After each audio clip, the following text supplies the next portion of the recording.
யார் யாரோ வாழ்வீரே சிலுவையை கண்டீரோ, சிலுவைக்காய் பணி செய்ய வாரீரோ.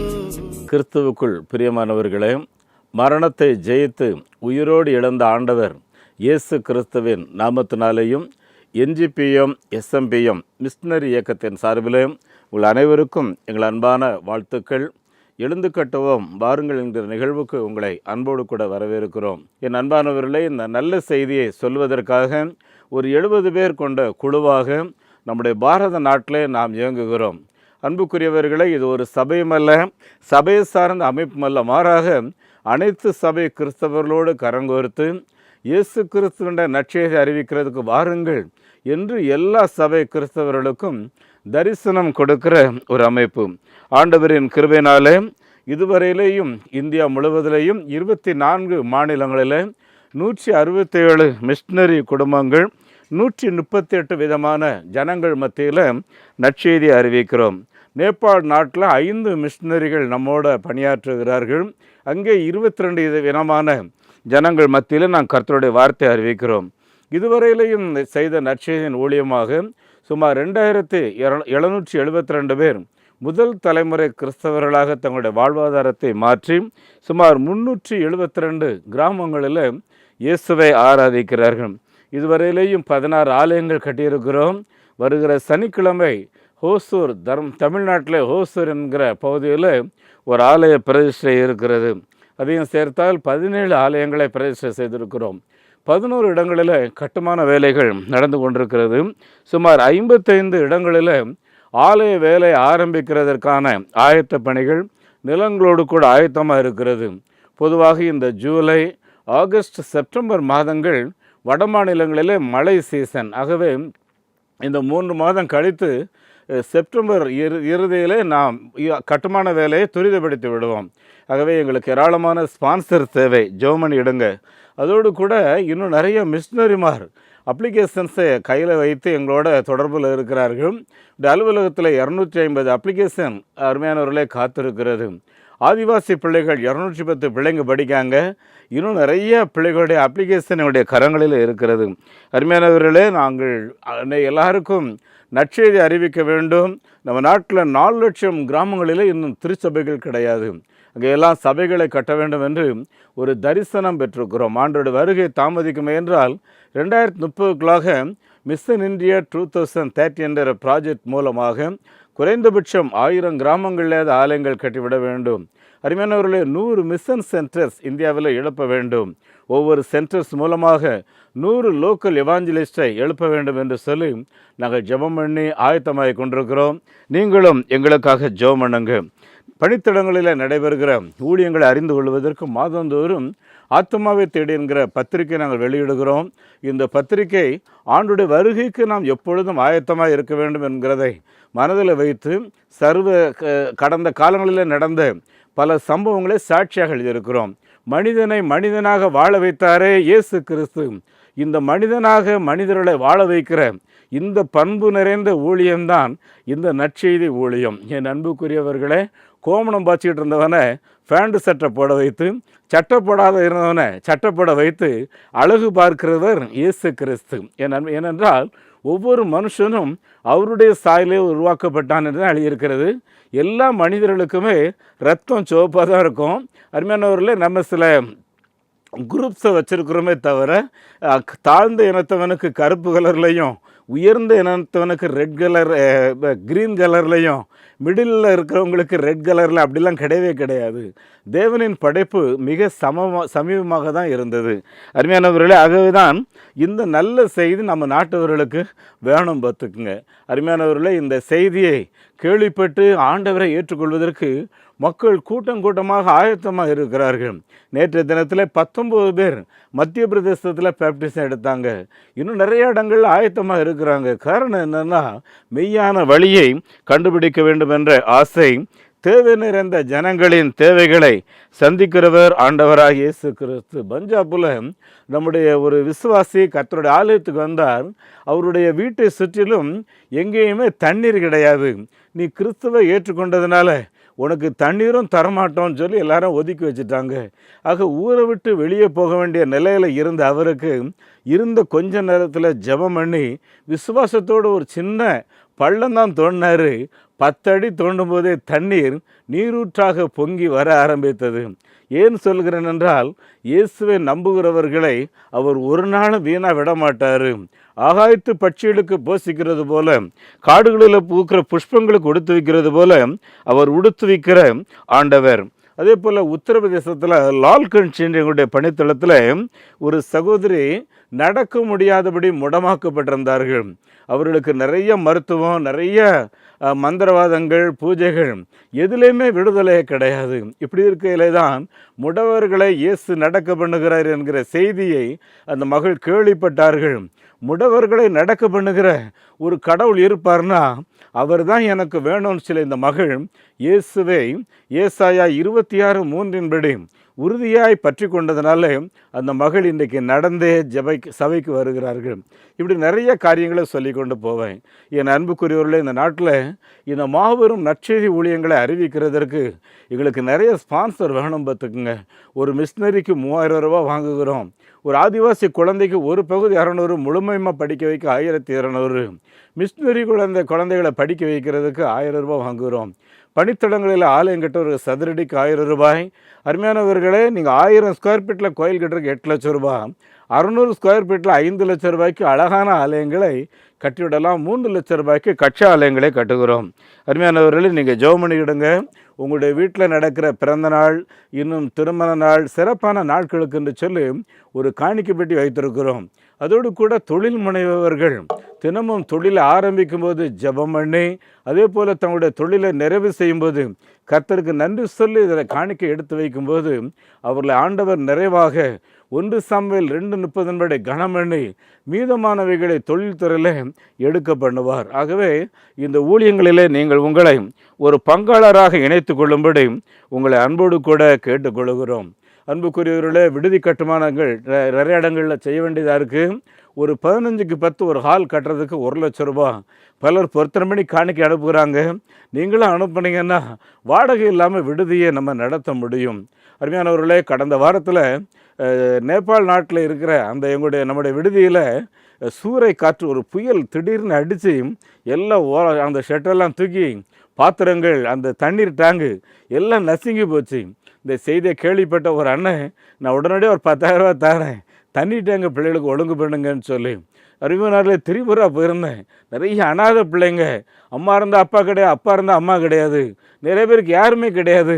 அருமையானவர்கள், அப்படிப்பட்ட குழந்தைகள் படிக்கிற இடத்துல டெய்லி 1/2 மணி நேரம் கரண்ட் இருந்தால் அந்த நாள் முழுவதும் அதுக்கப்புறம் கரண்டே கிடையாது. ஒரு அண்ணன் ஷேர் பண்ண உடனே, ஆனால் ஒரு ஜென்ரேட்டர் வாங்கி அனுப்புங்கன்னு சொல்லி 10,000 ரூபா கொடுத்தாங்க. அங்கே ஒரு பெரிய ஹாஸ்டல், அது 1 ஏக்கர் நிலத்தில். அதுக்கு நம்ம ஒரு ஜென்ரேட்டர் வாங்குறதுக்கு 32,500 பேசி முடிவு பண்ணி அது விசுவாசத்தோடு வாங்கிவிட்டோம்.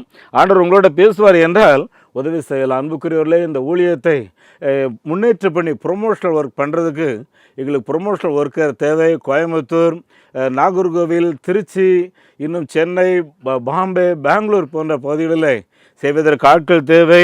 ஆண்டவர் உங்களோடு கூட பேசுவார் என்றால் எங்களோட தொடர்பு கொள்ளலாம். அருமையானவர்களே, இந்த ஊழியத்தினுடைய வங்கி எண்ணை குறித்து வைத்துக் கொள்ளுங்கள்.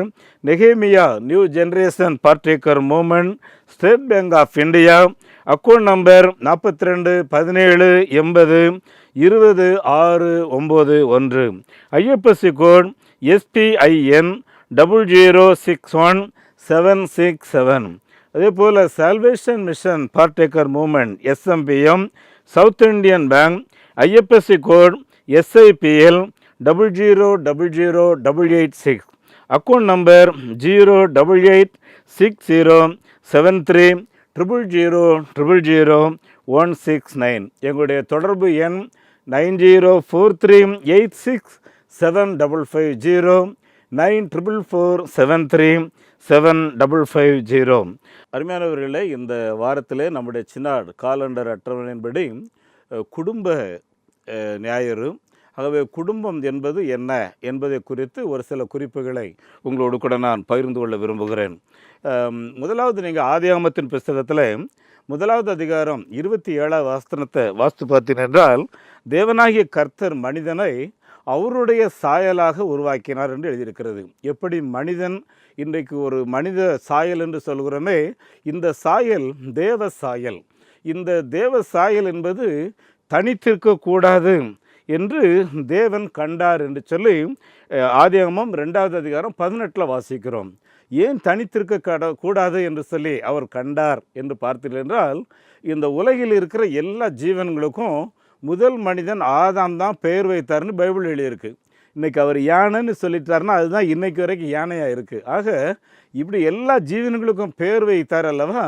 எல்லா ஜீவன்களும் ஆதாம்கிட்ட வரும்போது ஜோடி ஜோடியாக வந்துச்சான். ஒரு ஜீவன் கூட தனித்து வரவில்லை. ஆனால் எல்லா ஜீவன்களுக்கும் பெயர் வைத்த ஆதாம் மாத்திரம் தனித்து இருக்கிறார். அப்போ தான் ஆண்டவர் சொல்கிறாரு, என்னுடைய சாயலில் உருவாக்கப்பட்ட இந்த ஆதாம் தனித்து இருக்கக்கூடாது, அது நல்லதல்ல என்று சொல்லி கண்டு அவனுக்கு ஏற்ற துணையை நான் உண்டாக்குவேன் என்று சொல்லி அவர் சொன்னார் என்று சொல்லி நாம் பைபிளில் வாசிக்கிறோம்.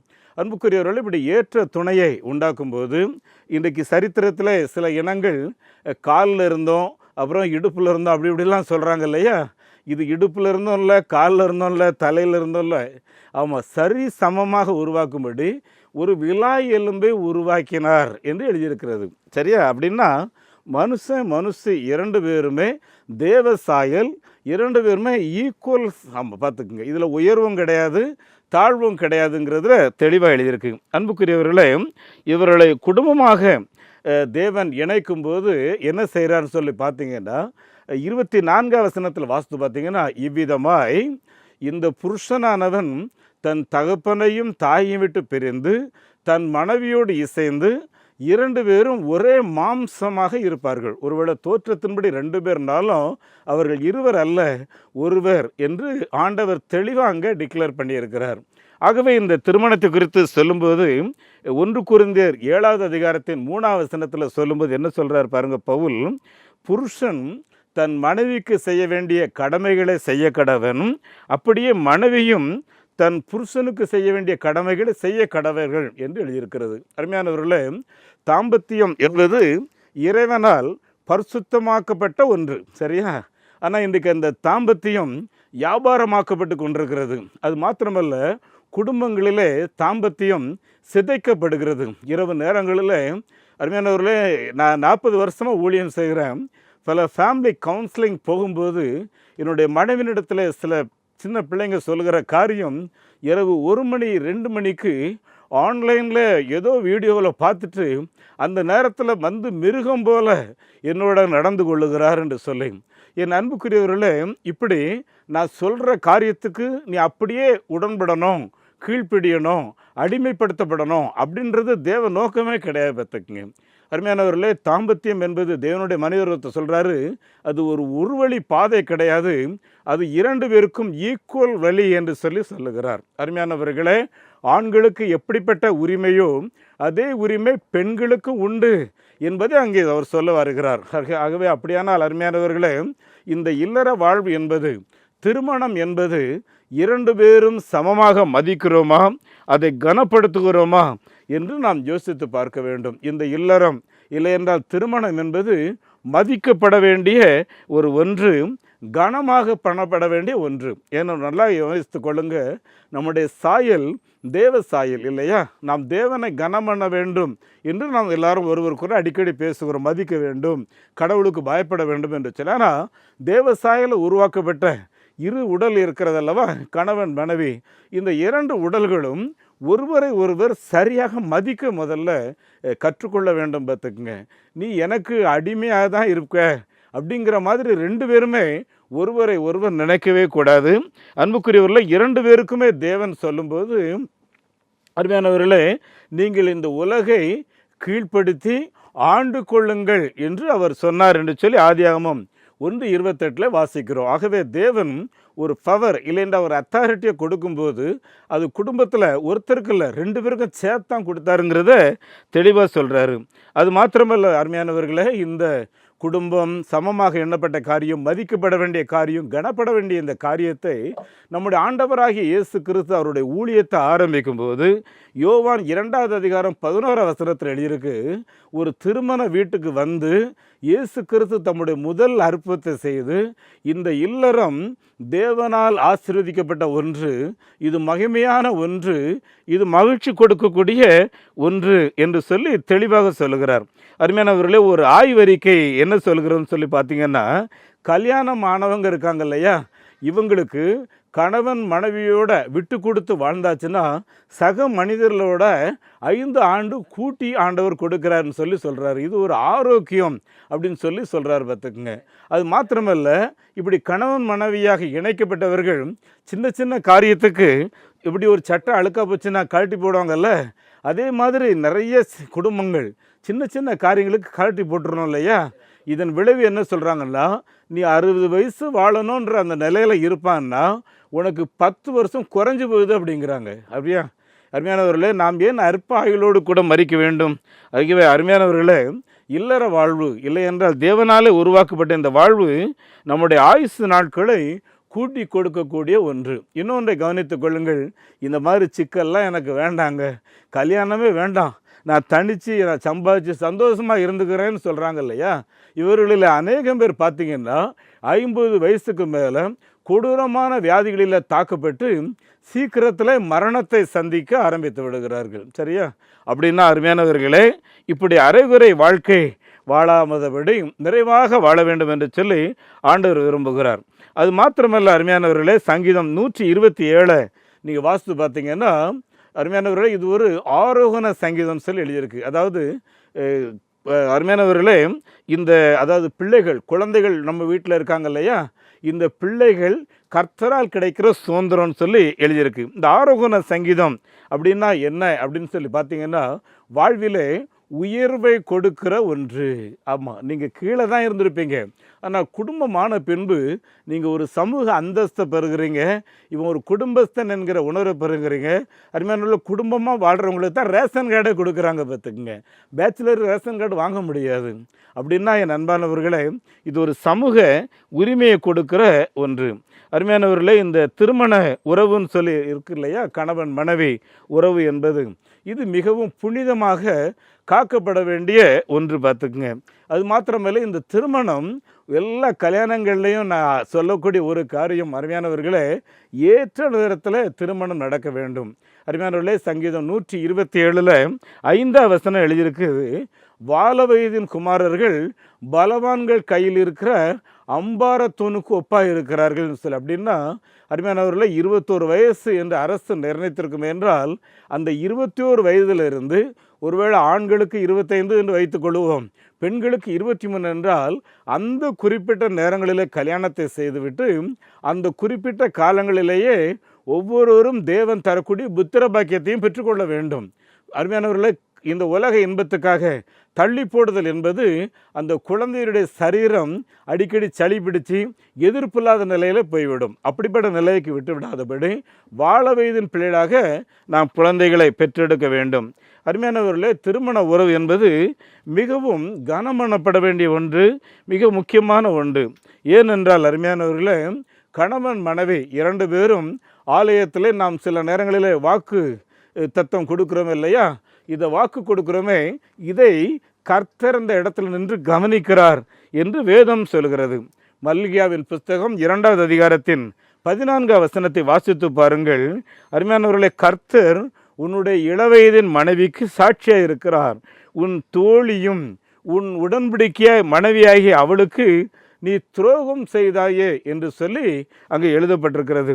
அருமையானவர்களே, ஒரு திருமண ஆராதனையில் தேவனுடைய வார்த்தை பகிர்ந்து கொள்வதற்கு எனக்கு வாய்ப்பு தந்தார்கள். அந்த திருமண ஆராதனையில் செய்தியை கொடுத்து அந்த ஆராதனை நடக்கும்போது அந்த தாலி கட்ட பின்பு குருவானவர் ஸ்டோலை எடுத்து 2 பிள்ளைகளுடைய கைகளிலேயும் சேர்த்து சுற்றி கட்டுவார்கள்.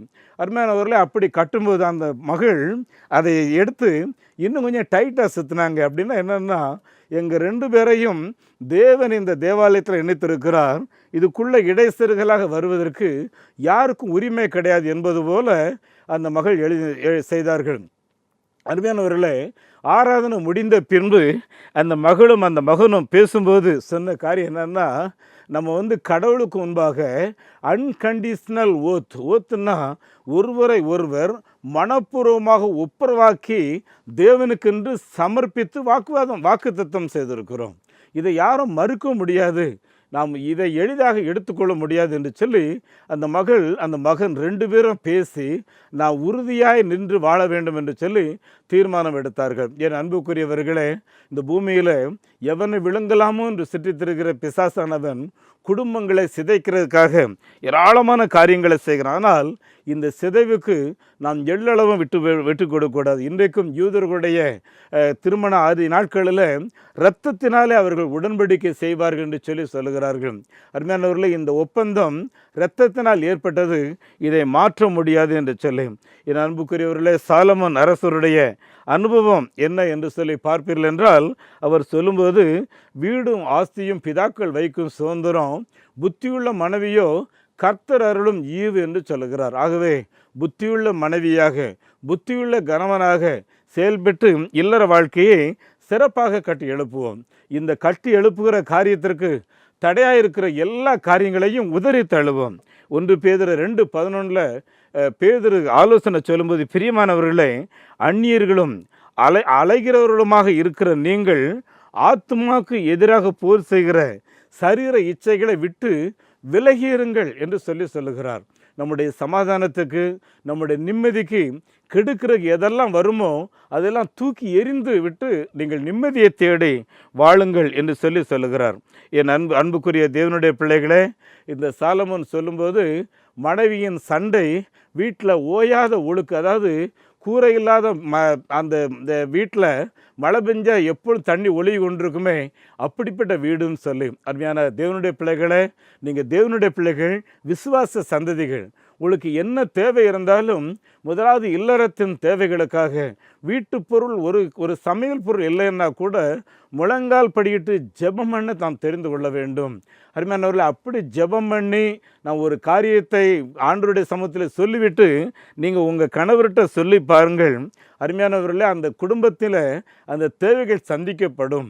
இல்லைங்கிறதுக்கு பதிலாக இந்த பொருளை வாங்கிட்டு வாருங்களேன் அப்படின்னு சொல்லி பாருங்க, அது மிகுந்த ஆசீர்வாதம் பார்த்துக்குங்க. ஆகவே என் அன்பானவர்களே, குடும்பத்தை சிறப்பாக கட்டி எழுப்ப ஆண்டவர் உங்களுக்கு அனுகிரகம் செய்வாராக.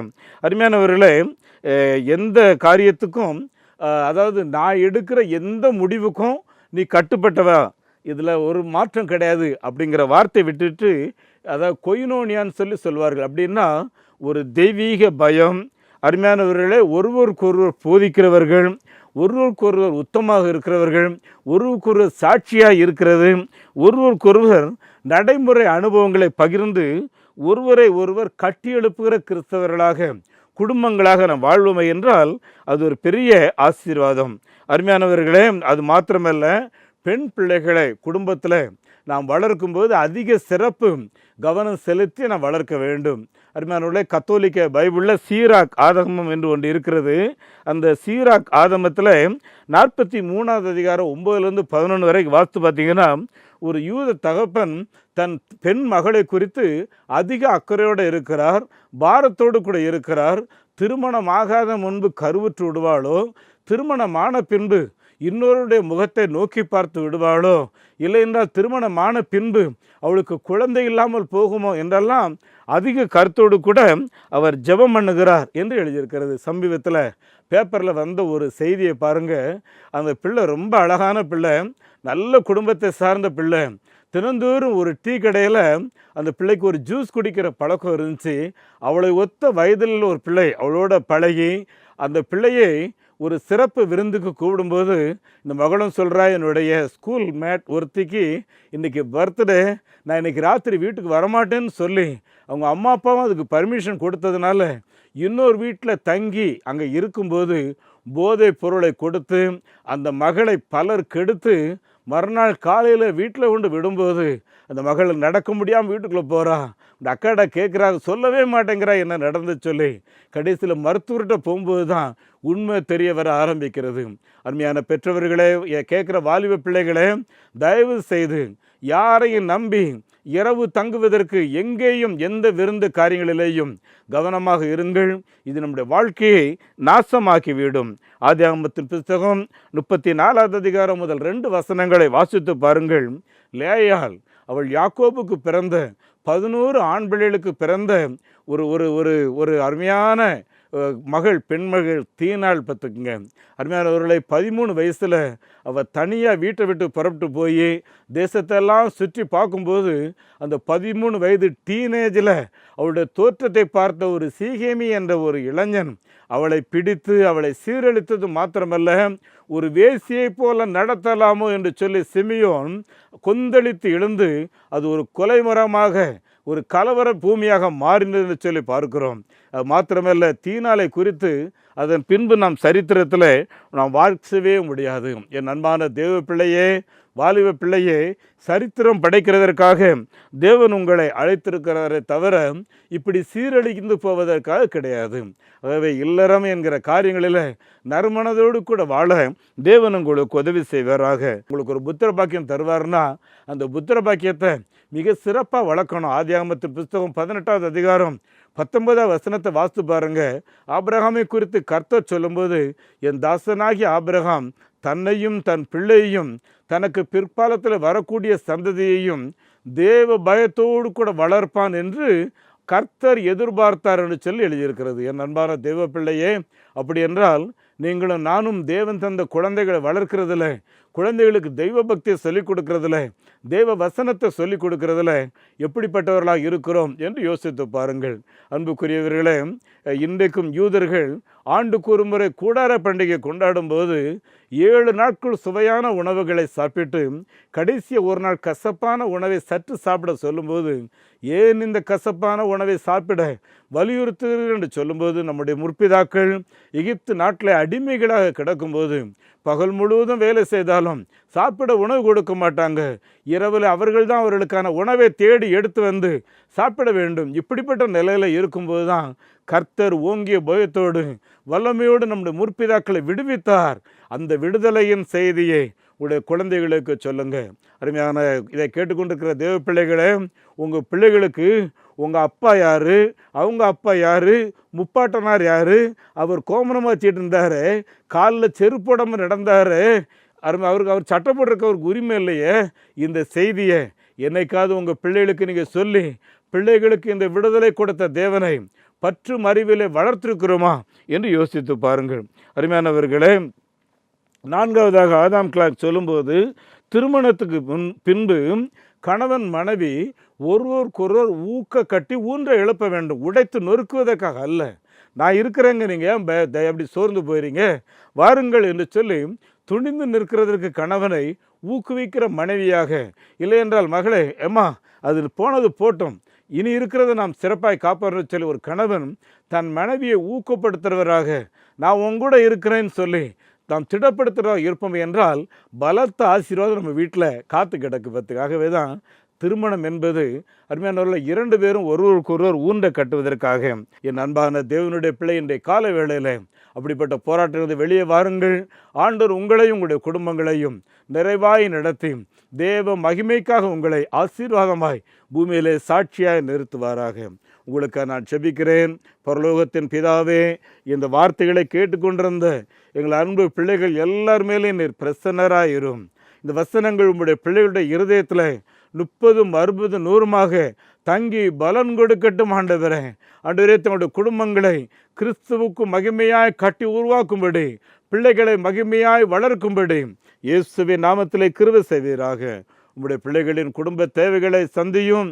பொருளாதார காரியங்களினாலே பிள்ளைகள் யார் உடைந்து போகாதபடி தேவன் எங்களை இணைத்தார், அவர் நடத்துவார் என்று சொல்லி ஆண்டவரை உண்மை மாத்திரம் விசுவாசத்தோடு பார்த்து நம்பிக்கையோடு ஓடுவதற்கு உதவி செய்யும்.